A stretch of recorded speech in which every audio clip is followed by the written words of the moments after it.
ನಮಸ್ಕಾರ. ನಾನು ಸಿಗ್ಲಿ ಬಶ್ಯಾ. ನಮ್ಮ ಭಾರತ ದೇಶದ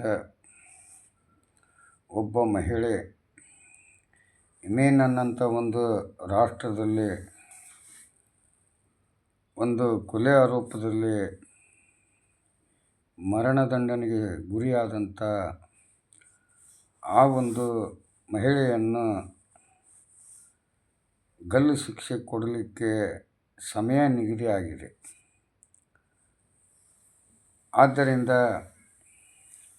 ನಮ್ಮ ಭಾರತೀಯ ಒಬ್ಬ ಮಹಿಳೆ ಬೇರೆ ರಾಷ್ಟ್ರದಲ್ಲಿ ಗಲ್ಲಿಗೆ ಗುರಿ ಆಗ್ತಾಯಿದ್ದಾಳಂದರೆ ಪ್ರತಿಯೊಬ್ಬ ಭಾರತೀಯನ ಕಣ್ಣಲ್ಲಿ ನೀರು ಬರುತ್ತೆ.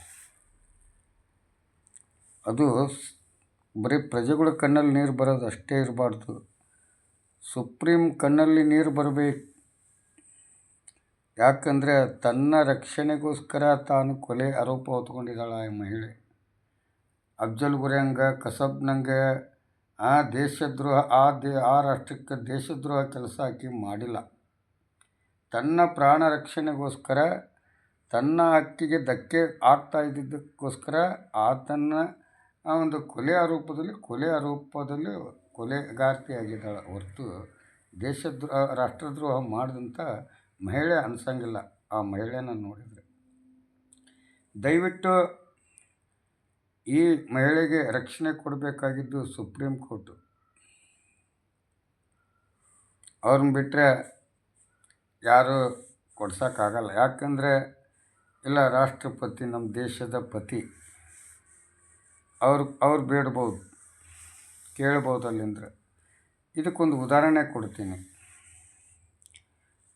ಬ್ರಿಟಿಷರ ಆಳ್ವಿಕೆಯಲ್ಲಿದ್ದಂಥ ಸಂದರ್ಭದಲ್ಲಿ ನಮ್ಮ ದೇಶದ, ಅದು ನಮ್ಮ ಕರ್ನಾಟಕದ, ಅದು ನಮ್ಮ ದಕ್ಷಿಣ ಕರ್ನಾಟಕದ ಶಿವಮೊಗ್ಗ ಜಿಲ್ಲಾ ಶಿಕಾರಿಪುರ ತಾಲೂಕು ಈಸೂರು ಕೊಡವೆವು ಅನ್ನೋಂಥ ಒಂದು ಚಿಕ್ಕ ಗ್ರಾಮ ಶಿಕಾರಿಪುರ ತಾಲೂಕು. ಸುತ್ತಮುತ್ತ ಹಳ್ಳಿಗಳಲ್ಲಿ ವಾಸವಾಗಿರ್ತಕ್ಕಂಥ ಪ್ರತಿಯೊಂದು ಗ್ರಾಮದ ಪ್ರಜೆಗಳ ಸಹಕಾರದೊಂದಿಗೆ ಆ ಈಸೂರು ದಂಗೆ ಅಂತ ಇವತ್ತು ತೆರಿಗೆ ಕಟ್ಟಲಾರ್ದಂಥ ಗ್ರಾಮ ಅಂತ 42ರಾಗ ರೈತರ ಸ್ವತಂತ್ರ ಧ್ವಜ ಹಾರಿಸಿದಂಥ ಗಲ್ಲಿಗೆ ಶಿಕ್ಷೆಗೊಳಗಾದಂಥ ರೈತರು ಮತ್ತು ನಮ್ಮ ಭಾರತ ದೇಶದ ವೀರಗಲ್ಲು ಎಲ್ಲೈತಿ ಅಂದರೆ ಆ ಈಸೂರು ಗ್ರಾಮದಲ್ಲೈತಿ.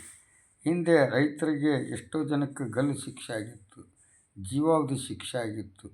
ಬ್ರಿಟಿಷ್ ಸರ್ಕಾರಕ್ಕೆ ಅವಮಾನ ಮಾಡಿದ್ದಾರೆ ಅನ್ನೋ ಉದ್ದೇಶ ಇಟ್ಟುಕೊಂಡು ಅಂಥ ಸಂದರ್ಭದಲ್ಲಿ ಈಸೂರು ಗ್ರಾಮದ ಮಹಿಳೆಯರು ಮತ್ತು ಪುರುಷರು, ಸುತ್ತಮುತ್ತ ಗ್ರಾಮದವರು ಸೇರಿ ಅವರೆಲ್ಲ ಬ್ರಿಟಿಷ್ ಸರ್ಕಾರಕ್ಕೆ ಮನವಿ ಮಾಡಿಕೊಂಡ್ರು. ಅವರು ಬಿಡದೇ ಇದ್ದಾಗ ನಮ್ಮ ಕರ್ನಾಟಕದ ಮಹಾರಾಜರು, ಆಗಿನ ಕಾಲದ ಮಹಾರಾಜರು, ಅವರು ಸ್ವತಃ ಈಸೂರಿಗೆ 2 ಮಹಿಳೆಯರು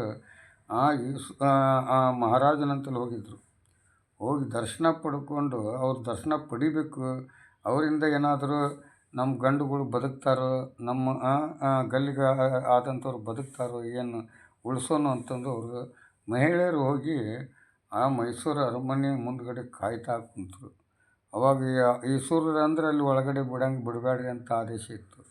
ಆದರೂ ಅವರ ಅದೃಷ್ಟ, ಆದರೂ ಅವ್ರಿಗೆ ಪ್ರತ್ಯಕ್ಷರಾದರು ಮಹಾರಾಜರು.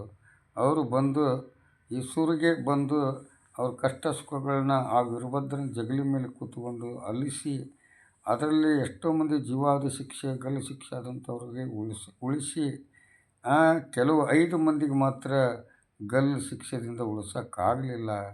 ಅವರು ಬ್ರಿಟಿಷ್ ಗಲ್ಲಿಗೆ ಗುರಿಯಾದರು.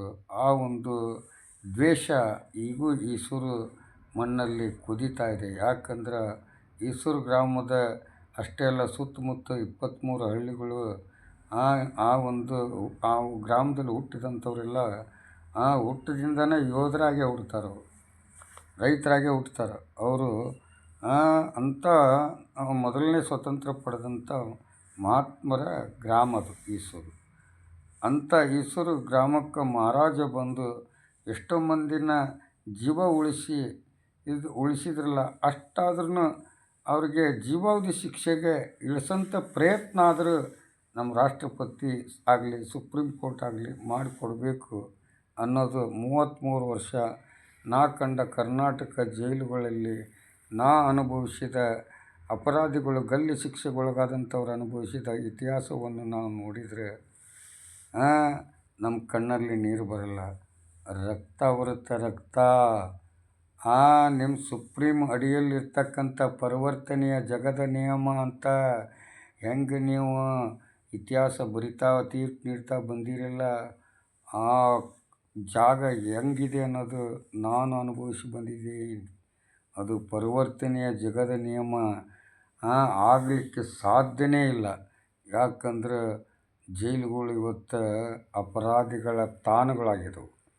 ಇಸ್ಪೀಟು, ಓಸಿ, ಗಾಂಜಾ, ಅಫೀಮ್, ಚರಸ್, ಖೋಟಾ ನೋಟು, ಬಟ್ಟಿ ಸೆರೆ, ಎಲ್ಲ ಕೆಲಸಗಳು ಆ ಜೈಲಿನಲ್ಲಿ ನಡೀತಾ ಬಂದಾಗ ನಮ್ಮ ಕೋರ್ಟಿನ ಇತಿಹಾಸ ತೀರ್ಪುಗಾರರು ಏನು ಮಾಡ್ತಾರೆ ಕೇಳಿ ಕಣ್ಣು ಮುಚ್ಕೊಂಡು ಕೇಳ್ದಂಗನೆ ಇರ್ತಾರಂದರೆ ಇವತ್ತಿಂಥ ವ್ಯವಸ್ಥೆ ನಮ್ಮ ರಾಜ್ಯಕ್ಕೆ, ನಮ್ಮ ದೇಶಕ್ಕೆ ಬೇಕಾ? ಅದಕ್ಕೋಸ್ಕರ ಆ ಒಂದು ಮಹಿಳೆಯನ್ನು ಆ ರಾಷ್ಟ್ರದಿಂದ ಅವರಿಗೆ ಆ ಕೇಸ್ನಿಂದನೇ ಬಿಡುಗಡೆ ಮಾಡಿಸ್ಬೇಕು ಒಂದು, ಇಲ್ಲ ಜೀವಾವಧಿ ಶಿಕ್ಷೆಗೆ ಇಳಿಸ್ಬೇಕು ಒಂದು.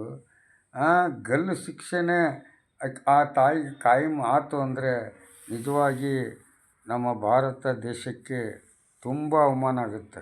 ಜೈ ಎಚ್ಚರ, ಜೈ ಹಿಂದ್, ಜೈ ಕರ್ನಾಟಕ, ಜೈ ಕನ್ನಡ, ಜೈ ಶ್ರೀರಾಮ್, ಜೈ ಭೀಮ್.